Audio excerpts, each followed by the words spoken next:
TDP, Janasena గెలుపు అనేది ఖచ్చితంగా సాధ్యమవుతుందంటూ, ఇది చాలా ఈజీ అంటూ విశ్లేషణలు సైతం చెప్తున్నారు.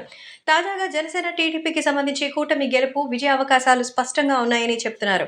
ఈ నేపథ్యంలో కూటమికి సంబంధించిన విషయాలైతే ఇప్పుడు తారాస్థాయిలో అందరినీ ఆకట్టుకుంటోంది. ఎందుకంటే తెలుగుదేశం పార్టీకి సంబంధించి మన నారా లోకేష్, చంద్రబాబు నాయుడు, బాలకృష్ణ ఇంకా ఇతర ముఖ్య నేతలు అందరూ కూడా గట్టిగా ప్రచారం చేస్తున్నారు.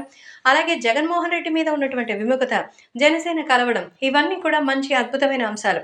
జనసేనకి పెరుగుతున్న ప్రజాదరణ, అలాగే తెలుగుదేశం, జనసేన కలిసి చేస్తున్నటువంటి పోరాటం ఖచ్చితంగా రాబోయే రోజుల్లో భవిష్యత్తులో కూటమి అనేది అధికారంలోకి వస్తుందని జనసేన తరపున జగన్మోహన్ రెడ్డి బాయ్ బాయ్ చెప్పడం ఖాయమని చెప్తున్నారు. ఈ నేపథ్యంలో టీడీపీ, జనసేన గెలుపుకు చాలా ఈజీగా మార్పులు జరుగుతున్నాయనేది లేటెస్ట్‌గా విశ్లేషణ సైతం చెప్తోంది.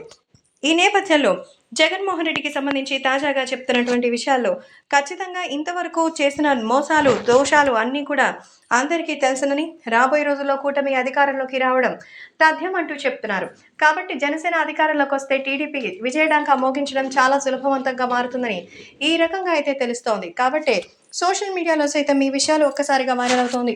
తెలుగుదేశం, జనసేన కలిసి రాబోయే రోజుల్లో భారీగా ప్రజాదరణని తీసుకోవడం ఖాయమంటూ అందరూ కూడా చెప్తున్నారు. ఈ నేపథ్యంలో వీటికి సంబంధించిన విషయాలు తెలుసుకుని అందరూ ఎంతో ఆనందంగా అయితే ఎంజాయ్ చేస్తున్నారు. తెలుగుదేశం పార్టీ విజయానికి ఈ రోజే మొదలు పెడదామని జనసేన తరపున గట్టిగా ప్రచారం చేస్తున్నారు.